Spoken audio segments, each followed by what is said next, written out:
Welcome back to the Kreiner Scoop. And we are back with our spring football coverage. And very excited to be here for the inaugural season of a new league, the United Football League.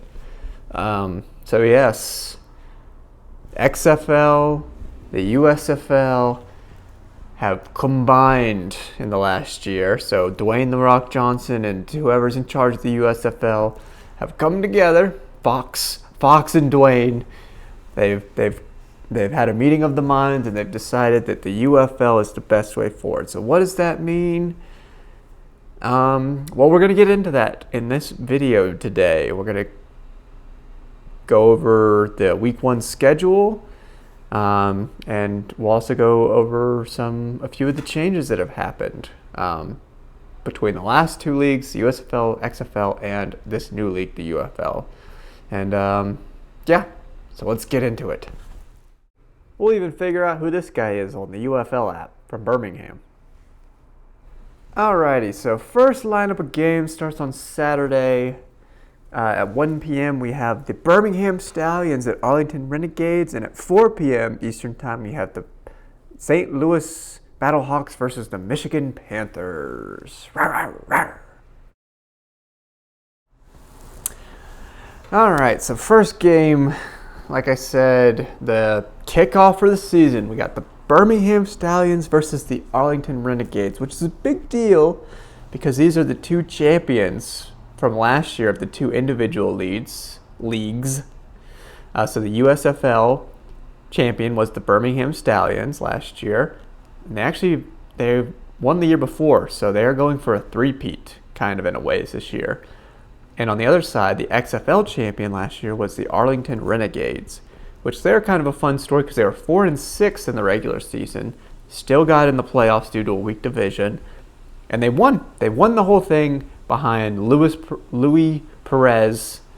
Any springtime football fan of the last 5 years will know that name because he has been around the block, let me tell you. Any, Birmingham Iron fans out there? Alabama Iron? I forget. I don't know. AAF is what I'm referring to. So that's kind of the setup. We got the 2 reigning champions going head to head.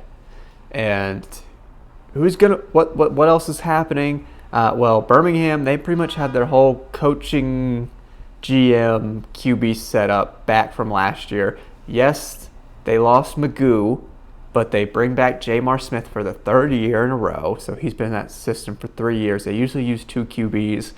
Apparently they're going to start Matt Corral, NFL legend. You may know him as Carolina Panthers 3rd round pick who never played for them.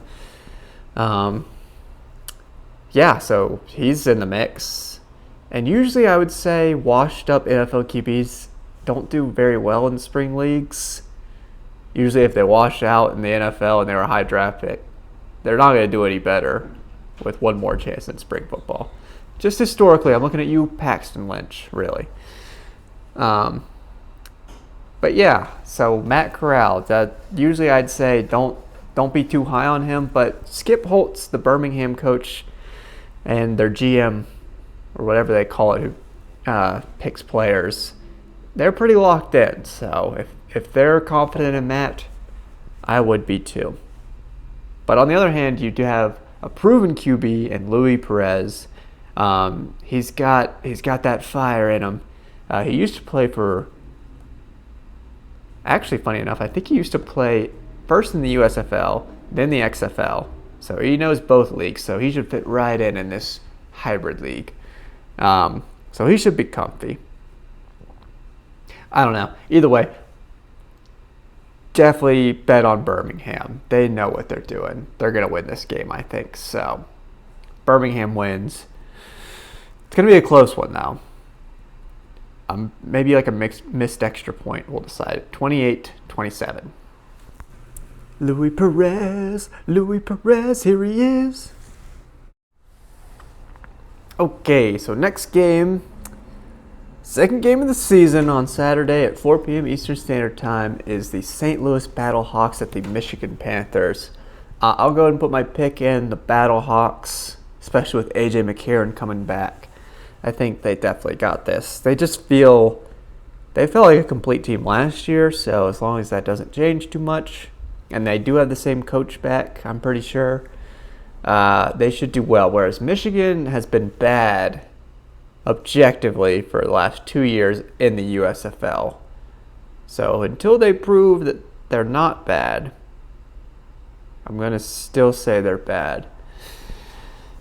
That's my analysis. Don't even know who their quarterback is.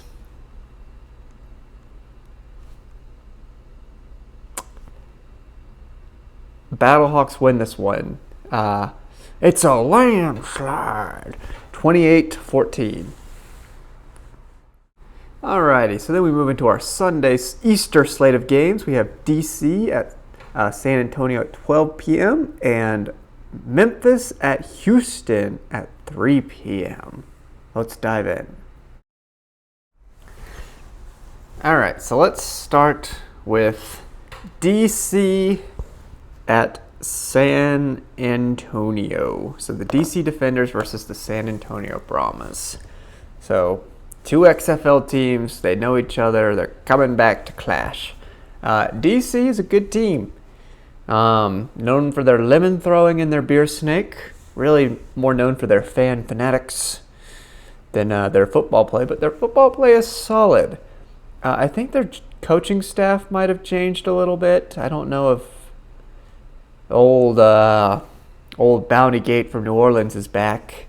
But that might be a good thing for DC because they got smoked in the playoffs after a solid regular season last year. They also returned Jordan Ta'amu, who's kind of like the Jeff Garcia of spring football. He's not great, but he's always around, and he's consistent. And he's like, good things seem to happen when you have him on your team in general. San Antonio, they don't have Hines Ward as their coach anymore. I don't even know who their QB is supposed to be. So they're very much an unknown team. Last year was Jack Cohn. I don't know if he's back. So DC, another landslide, I think. Let's go 24-17. I'll give 24-10. 24-10. 24-10. They're going to kill them. Also, just wanted to take a second to shout out my new team I've chosen now that my New Orleans Breakers and Vegas Vipers are gone. I've chosen the DC Defenders. We're tossing lemons, baby. And also shout out to the UFL app. They've got phone backgrounds, so you can get your own like this. Check it out. And last, but certainly not least, we have the Memphis Showboats at the Houston Roughnecks at 3 p.m. Eastern Time on Easter Sunday at Rice Stadium. These are definitely kind of 2 unknowns. Houston, I will just say, I assume that they are a combination of the 2 Houston teams from the last spring league, because we had a Houston Gamblers team and a Houston Roughnecks. I forget which one was more popular, but one was definitely more popular. And one was better on the field. Maybe the popular one was better on the field.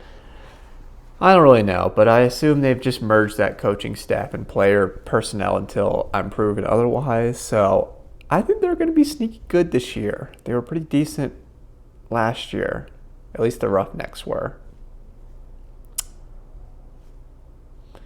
Their coach is an old man. I forget who he is.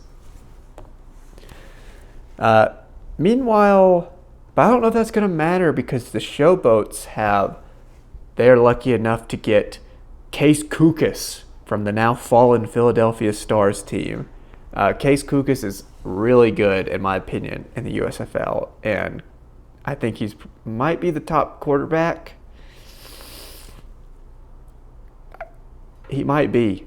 I'm just saying. So I'm going to pick the Showboats in a really good game, 35-29.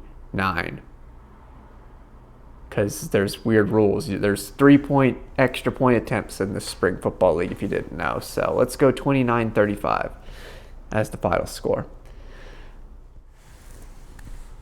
And there you go. There are the official Kreiner Scoop Week 1 picks for the UFL inaugural season.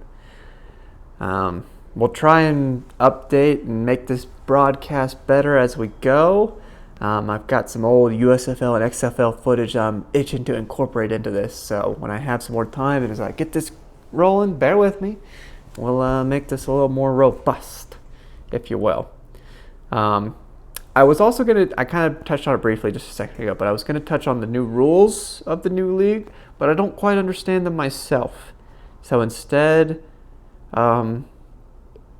we could talk about the cams. What I hope to see in the cameras, because that was a big deal. The original USFL was, 2021 USFL, so was the different cameras. They had like a ref cam, a helmet cam, so I'd like to see more of that. The drone cam, I would like to see a return.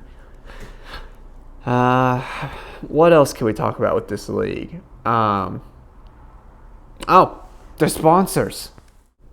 Now, let's see, I grabbed this straight off the UFL app. Look at the sponsors helping to bring this fun spring football product to us. We got Flo from Progressive. You know she's always in the mix. Simply Spiked. Looks like they're trying Simply Lemonades, making alcoholic beverages now, and they're promoting it on the UFL. Cool. Gatorade, Under Armour, Zoa, Dwayne and his Big D Energy. His marketing slogan, not mine. Shout out to them. Woo! So we'll see these commercials. And that's really it for the official Week 1 report. I hope you enjoyed. Definitely, we'll see you next week. Maybe. Let's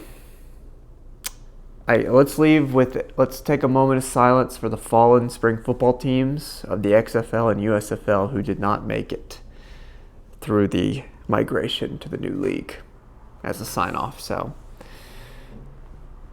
thank you.